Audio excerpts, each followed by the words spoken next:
All right, to lead the next panel on policy reform and the industry, he's the founder of the International Cannabis Business Conference Series. He's been an activist and a mover and a shaker in the cannabis industry for 30 years at least, and he's here for us now, and he lives in Slovenia. Let's hear it for Alex Rogers!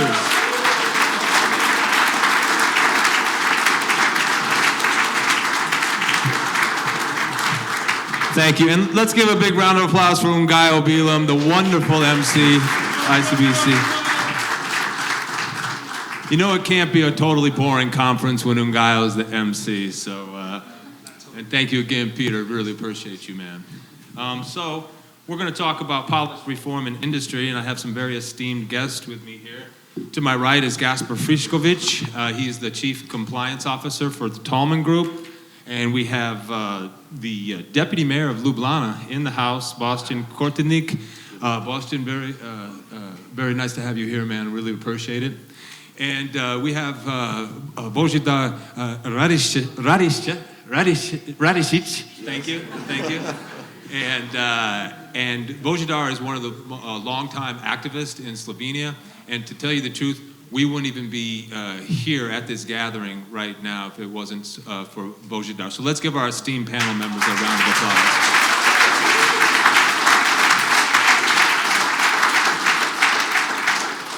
So there's a few different aspects of policy reform and industry when it comes to Slovenia. This is a very hot topic right now. It's obviously why we're here. We're fortunate enough to have analogous models to look to, like Germany, like Switzerland, like certain other countries in Europe right now that are moving forward. Obviously, Germany's the big one. But Božidar, I want to start with you. And just what's your take right now on what's going on in Slovenia, and how do you think what's the most important things that you think we need to do to move forward as one of the, if not the original granddaddy of streets activist?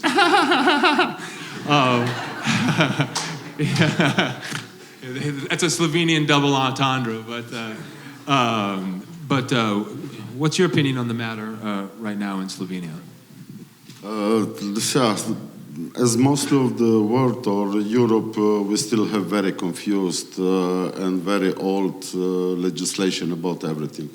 So it's hard to do any research. Back in 2000, we accepted the law about decriminalization of use of any drugs, including cannabis. But after this, actually got worse. So we are now try to, because before the 2000, it wasn't really a criminal offense, it was just not accepted by the society.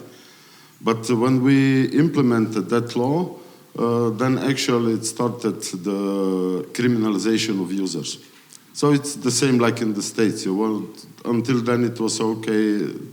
But unfortunately, this criminalization or this stigmatization of cannabis went all the way to research, and the research was never prohibited until the single convention, actually.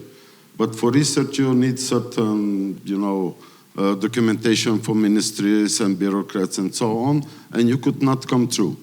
You heard the story of Professor Neubauer about the, clinical study where he cannot move forward for years.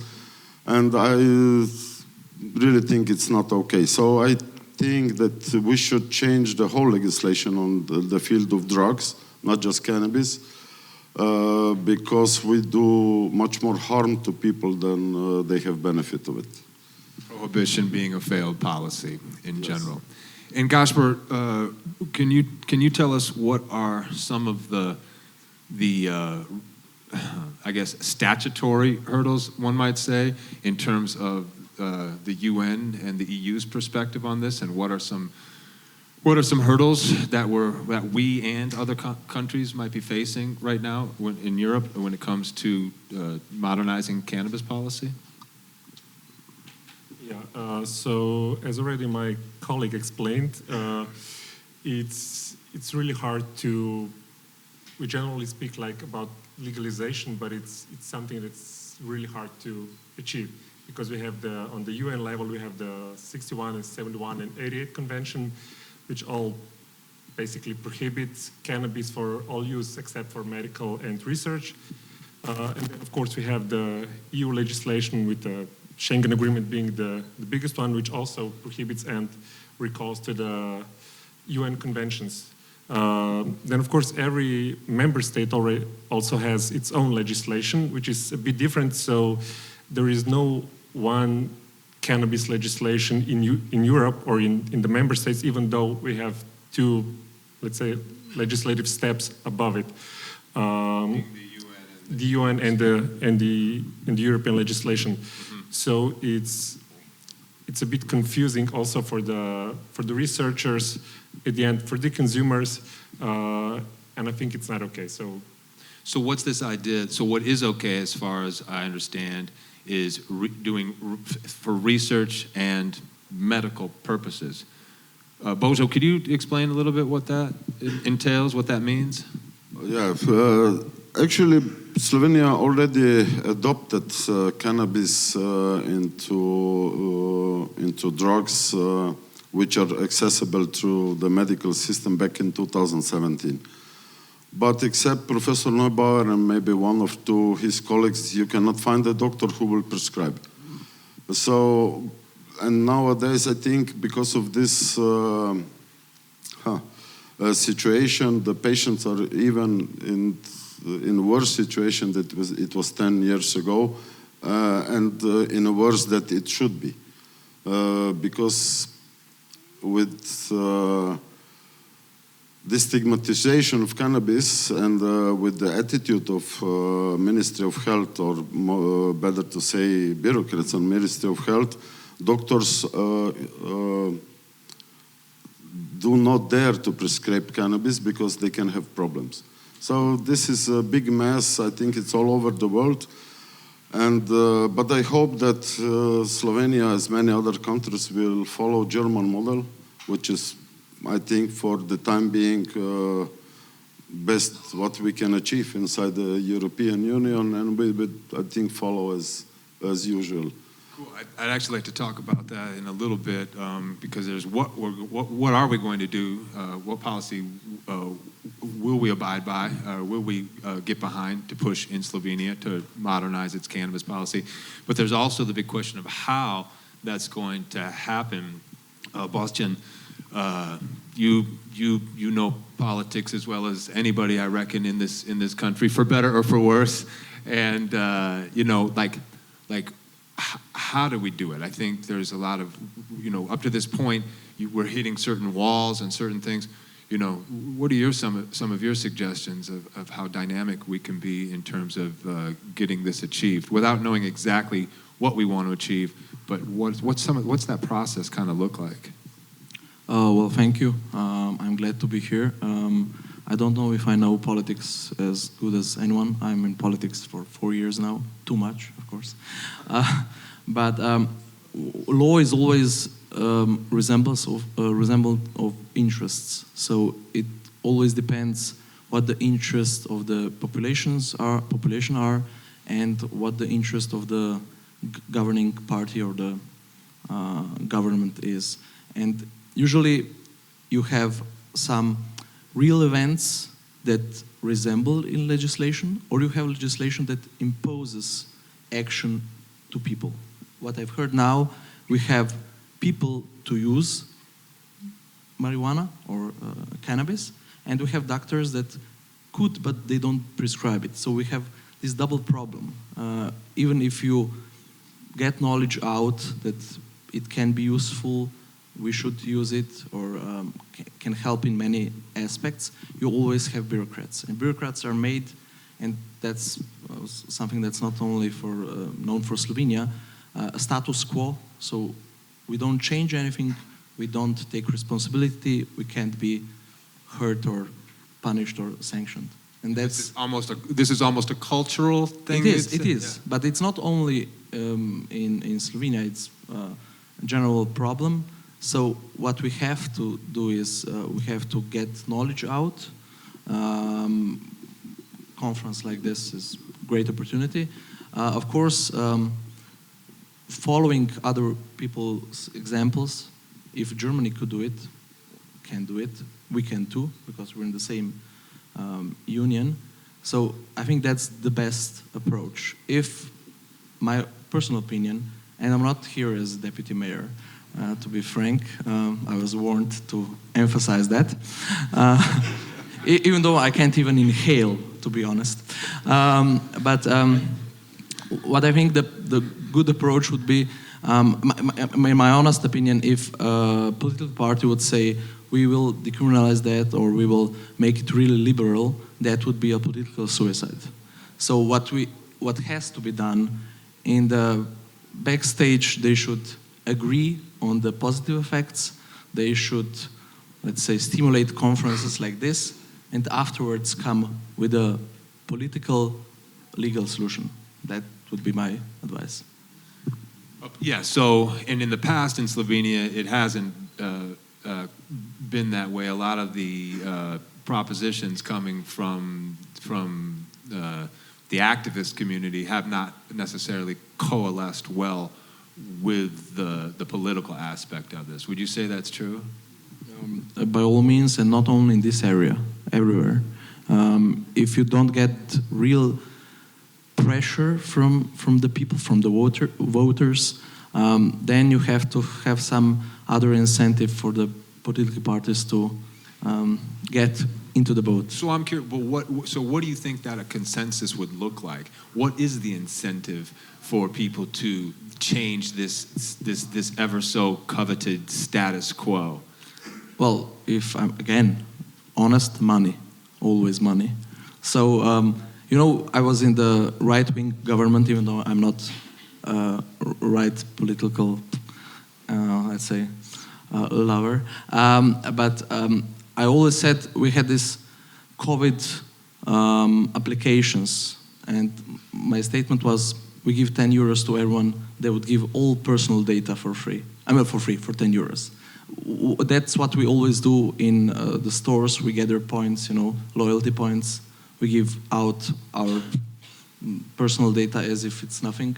But if a government imposes that, that's a negative thing. So if we give money to the people, we get direction.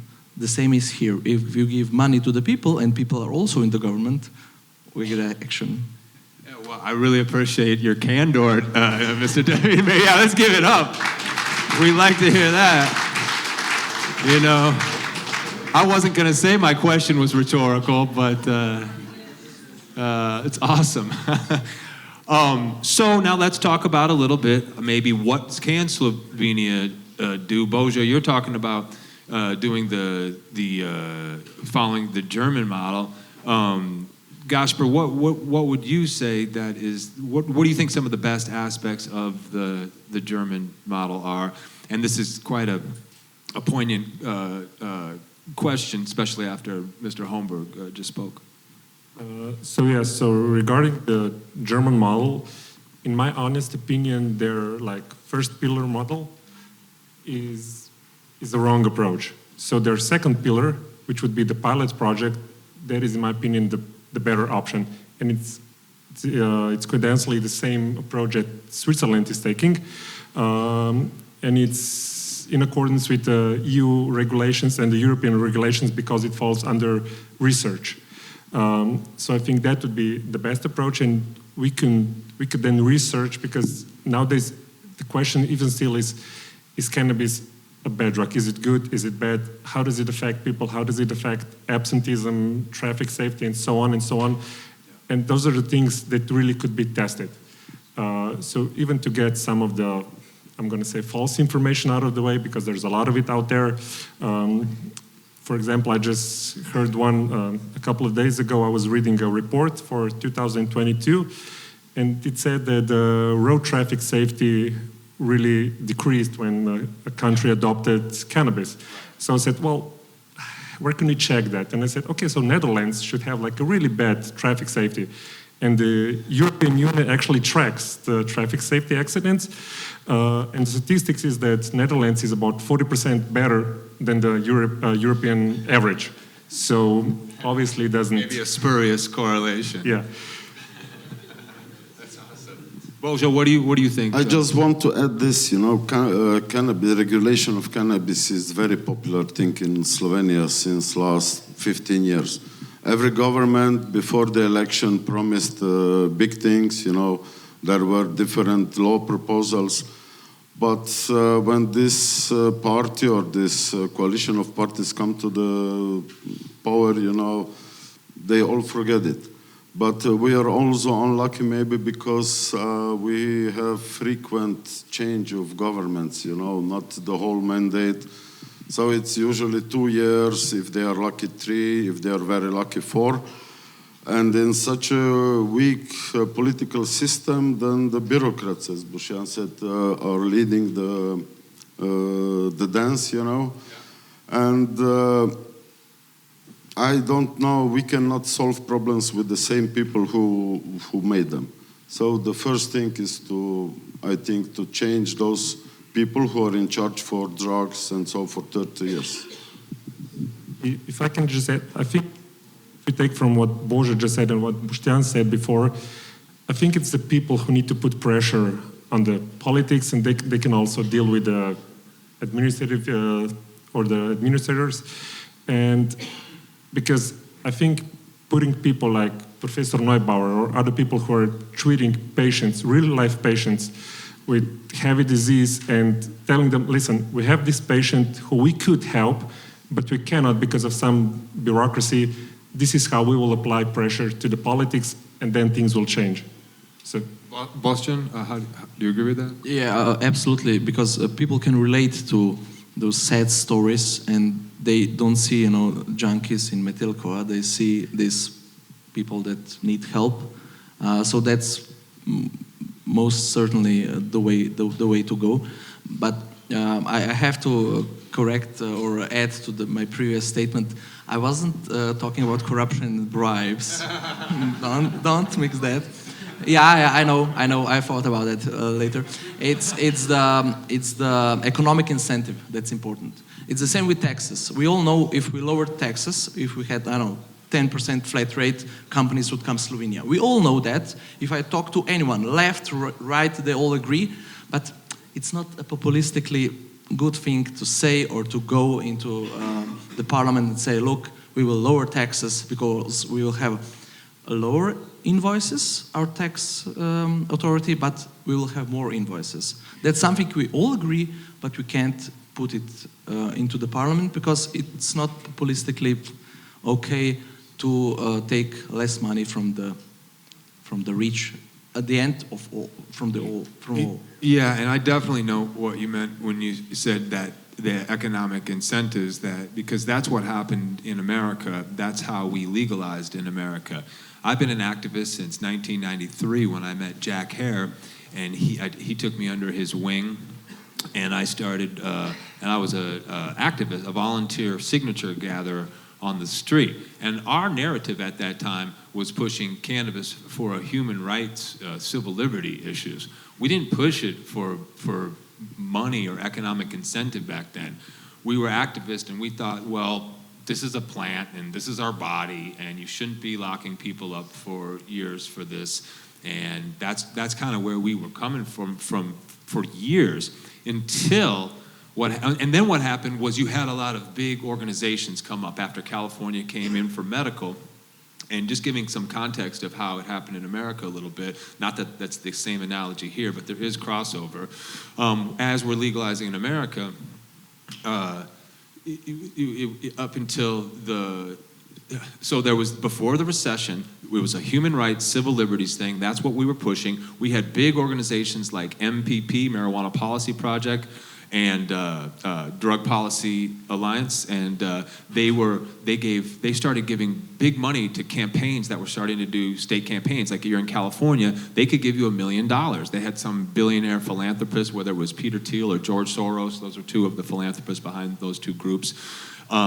They started giving money, but the narrative was still human rights, civil liberties. It wasn't until the recession in 2007, 2008 that the shit really hit the fan in America and around the world, and we really the MPP, the top activist, they saw an opening.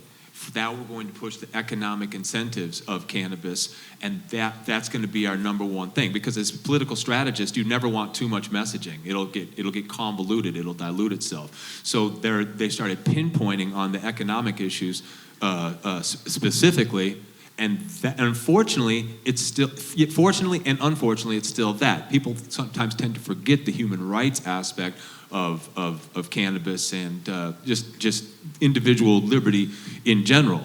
However, I agree completely, because we saw that's what broke the glass ceiling in America. It was like when these municipalities and jurisdictions needed extra revenue, they knew they could easily get it by legalizing cannabis. And that was employed in the strategy for legalizing cannabis. Let's say in Colorado, you say, well, 10% of this tax or more, I don't know exactly what it is, it's arbitrary, I don't know, it will go to the schools, you know? So all of a sudden, you have school, will go to the police. So now you have police and schools lobbying for your campaign. And like I said, it's not the exact same comparison here, but I think that, and I even think the human rights aspect is still okay to bring up in Europe, because you have this classic harm prevention strategy over the years. You're not incarcerating people for personal use generally in Europe. Whereas in America traditionally, in some of the southern, more conservative states, you can go to jail with a joint. There's people in Louisiana right now who are rotting away in jail for personal use. In other states also. So I would agree that this is about economics, and when you show people, and when I say people, I really mean institutions, the money, they know that it's a big party, and everybody's included. And one last thing I'll just say is there was a time also in America, and this is very different from politics in Europe. We have legal bribery in America. It's called lobbying. And it's the most corrupt bullshit way to deal with politics. And I've done many. I'm the first person ever to do a bipartisan fundraiser that I know of in America, with two Washington congressmen, Dana Rohrabacher. You were there, dog. At the Jerry Garcia suite at the Hyatt in San Francisco. We did, how apropos for all those who know the Grateful Dead. But the first bipartisan fundraiser, right, with Earl Blumenauer, the 40-year congressman hero from Portland, and Dana Rohrabacher, the Republican, yet he was a libertarian Republican congressman, who is the hero of America. I'm not sure if there's any one politician, ironically enough, he was Republican, that did more for, you might have heard of the Rohrabacher Blumenauer or Rohrabacher-Farr amendment. Rohrabacher was the one that, if he couldn't change the law, he could reappropriate the funds that were allocated to the law. So there's allocation and there's appropriation, right? So it gets allocated, then it gets appropriated. Well, they stopped with the Rohrabacher-Farr amendment. They just said, in medical marijuana states, you cannot raid, you can't use any, law enforcement can't use any resources for medical marijuana when it's clear state law. So they'd have to be real criminals going against other RICO stuff like embezzlement and whatnot. So this is a slight digression, but the point is I was there when the politicians wouldn't want to touch it. Only a few people like Rohrabacher and Blumenauer were down. And so we started this cannabis constituency and this whole lobbying movement. And then next thing you know, I'm raising $50,000 for the governor of California. This happened right away, like over a 2-year period. Would you say, Ngaio? Like, it was like they wouldn't touch it. The politicians didn't want anything to do with it. And next thing you know, we're doing fundraisers, you know, and shaking hands and wanting to take showers afterwards, you know, sleeping with the enemy, right? Now, that being said, I don't think Slovenian politics are the same. I think Bojo, I would ask you, or Gash, did you have something to say on that, Gash? No, I just wanted to add that in contrary to US, I think especially in Slovenia, we also have to tackle, beside the politics aspect, also the public image of cannabis, and we need to work on improving that, because I think it's still a lot of people, like Boštjan mentioned, are still consider cannabis like this bad illicit drug that is being smoked on the corners, you know, by people. They don't consider it that it's actually a medicine, I'm gonna use that word, that it helps a lot of people, or a lot of really sick people, and to improve the image of cannabis, to get a PR representative for cannabis, to improve the image in Slovenia, and that I think is the first step besides the politic aspect. Yeah, and I think that's part of the political aspect, because that's like the politicians don't want to touch it, and the next thing you know, you're doing big fundraisers for congressmen and senators and governors, and you're like, it feels like a little bit Alice in Wonderland. But the cool thing is I've seen this happen in 3 different jurisdictions: California, Oregon, and now what we've done in Germany. By getting people together and forwarding the industry. And I know that that's happening in Slovenia now. But Bojo, what is, so you say there's the obstacles within the bureaucracy, the long-time administrators. What ministry do you think what ministry can help the most? What ministries will be involved when legalization does happen, or normalization? And what ministry, could you name it, is holding us back the most right now? Yes, the most problematic ministry on this part is Ministry of Health. But we are very unique, because you can grow cannabis for food, for fiber, and so on. And I don't know why they have jurisdiction on the cannabis. Why it could be agricultural or... Of course. I don't even never understood why we have any law about industrial hemp and those things, because hemp for production of seed and fiber is excluded of Single One Convention of 61. So it's not part of it.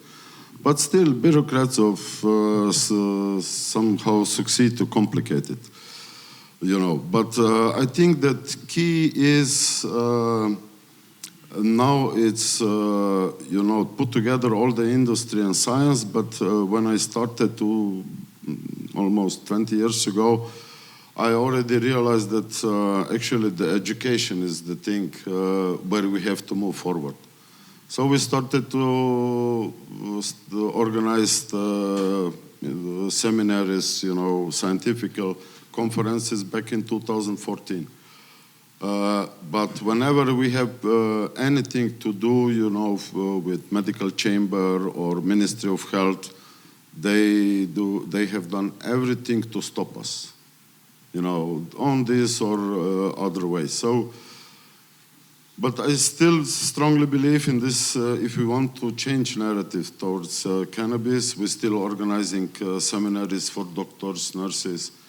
And I often joke that we have to educate also journalists, because most of the journalists until now, or where they seek the information, is Ministry of Health, National Institute of Public Health. But there are people whom I would not trust at all, on there. You know that we in Slovenia, we have already 3 deaths because of cannabis. And it's generally known that nobody died ever of cannabis. But still, National Institute of Public Health had 3 deaths. And when you go, it's a bad light for cannabis and everything. So again, we have to get rid of those bureaucrats who are really there for 30 years, and they stop every move. Back in 2016, Parliament accepted the decision that they should, Ministry of Health, prepare all legal, basis to introduce cannabis to medical system. Today is 2023, so it's 7 years and nothing happened. Bastian, what do you think about that? Why don't you just tell us how we're going to get it all done now, Bastian? Well, one of my first meetings at the ministry, I told them we need, let's say, state electronic inboxes. And I was told it can be done. And I said, there's a one-man band who did it 10 years ago in the private sector. How is it not possible? And the answer was, look, ministers change, we stay. That was the answer. So if I understand, Božo, we should change the bureaucrats, but it's not possible. We should just be, the policy should be strict, should, I don't know, put out a legislative proposal and execute it. That's it. And the same bureaucrats will do it, but just you have to give power to the people above them so that they have the authority. Do you have any hope that the bureaucrats would change, that's no hope? Okay, the realism is seething, palpable. Yeah, well, that's good. And so if you can't beat them, kind of join them. You got to coalesce. Is that kind of incentivize everyone to make this a win-win for everyone? Yeah, that's real. Gosh, or just present them, with everything, so that they just need to sign off. Present them with a draft bill. Present them with the studies and everything, because I think a lot of them you're probably going to agree, well, just lazy. So don't have to do anything, and this has been so about this for so long, and why change something? But the knives are coming out, ladies and gentlemen. I have to emphasize, they're not lazy. It's a bureaucratic state of mind. If I change something, I take a risk. I'm responsible, because no higher-ranked public officer will take responsibility for the lower one. It's not in our culture, and that's the problem. So if they have strict rules, they follow it. But imagine every time you get to the administrative unit, there's a line. A person goes by you and gets in front of you.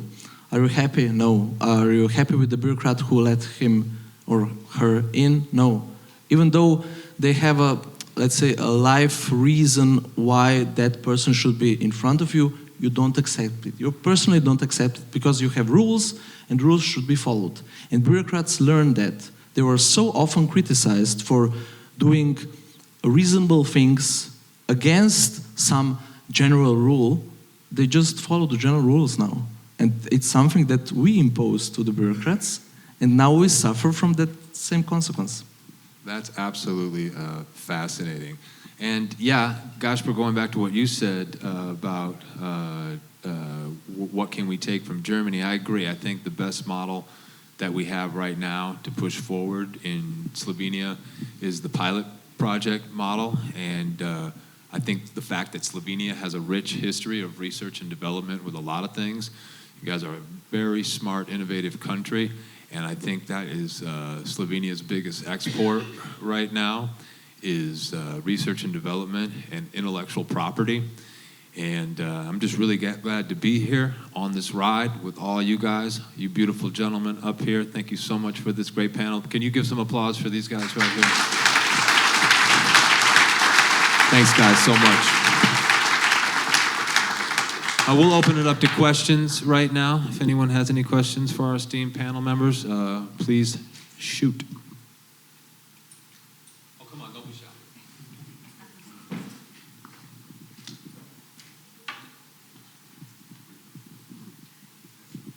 Yes, thank you very much. It was indeed very interesting. But what were my thoughts listening to why we still don't have all these issues sorted out with cannabis?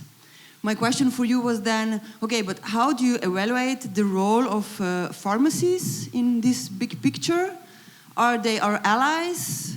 Are they making it more difficult because they see it's kind of a competition with them if we grow our own medicine in our backyards? So what are your thoughts on this? Thank you. As far as I know, no pharmacy have any problem to introduce cannabis into their, but they just have to have, as Boshan said, strict rules. Maybe pharmacies and pharmacy faculties even further than medical faculty, and they are more open than medical sphere of the same system actually. So I don't see any problems, but we have so confused legislation and 23 years since we adopted this drug law, and still we don't have any, how you say, podzakonské akty. Those lower acts. So it's 23 years. Actually, the law should not be functional, if I know well, but they do it. So we have to bring order as soon as possible. There are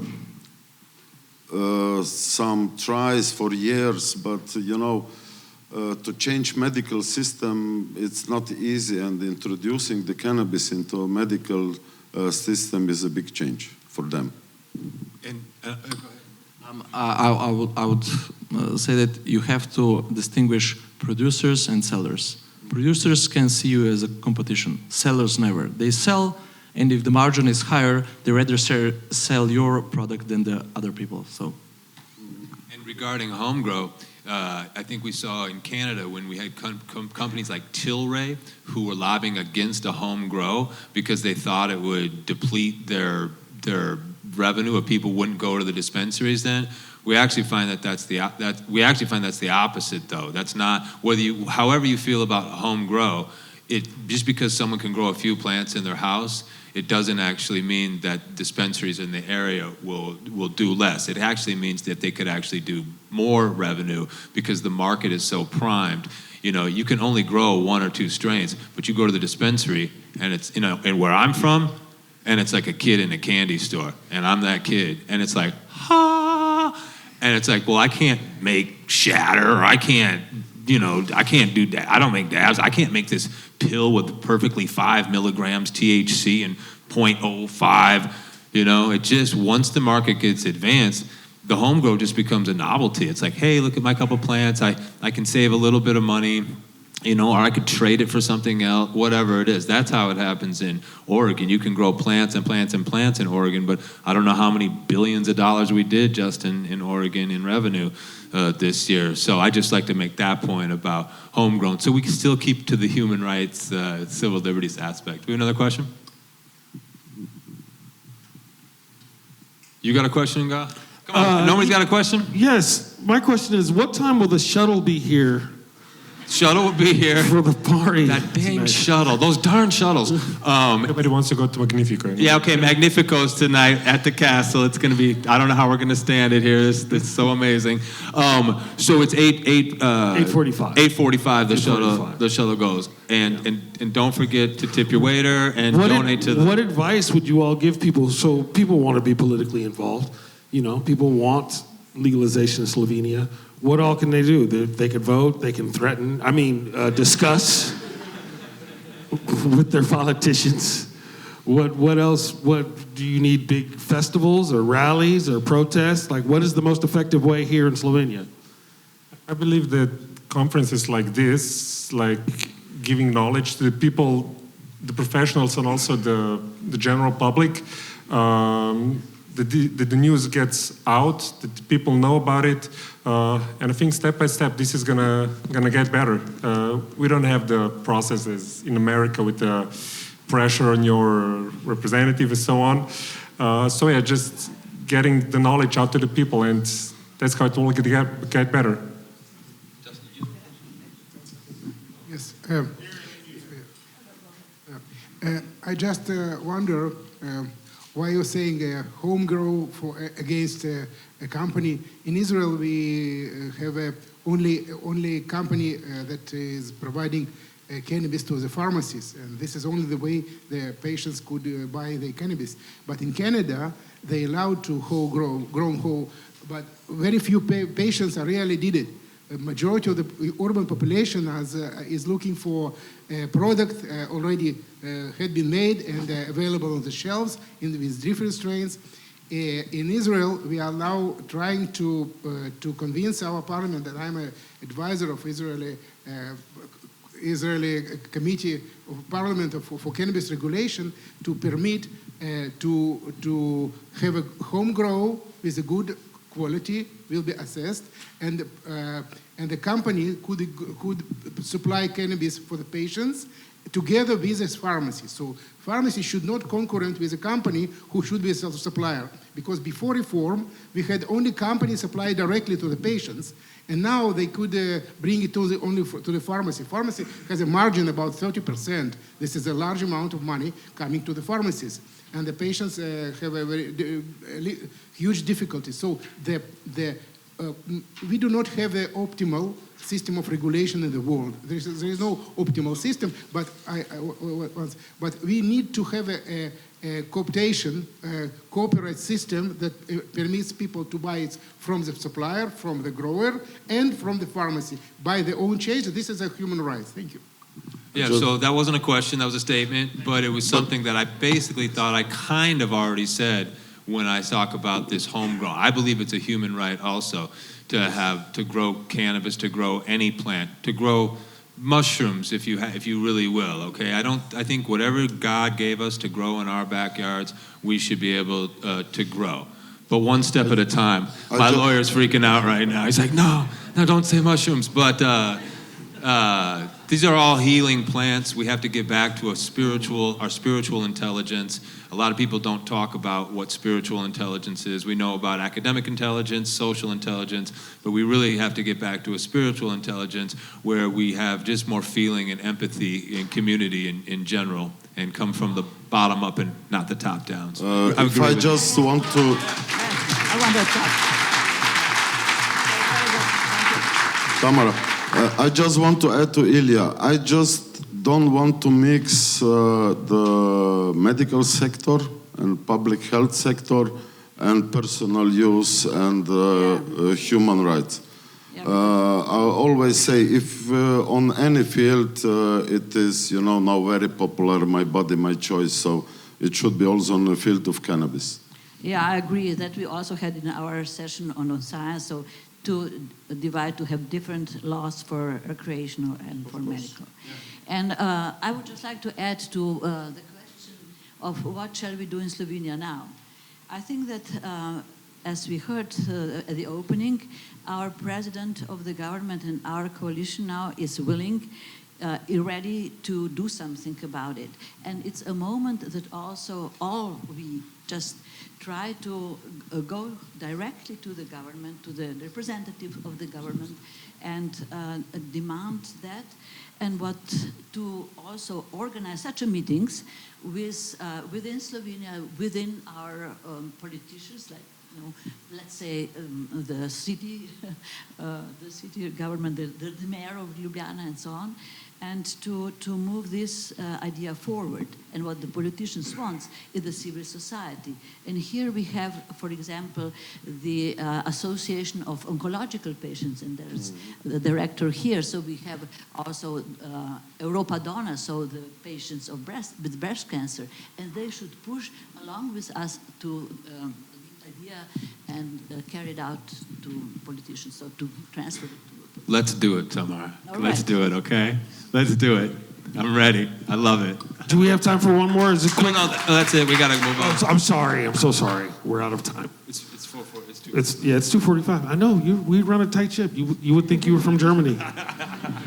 Thank you all very much. Out on this beautiful lake coast where we can take time. Alex Rogers and everybody. I'd like to remind you all that the shuttle bus leaves at 8:45 for the castle. From in front of the hotel. And wear your pass. Bring your pass.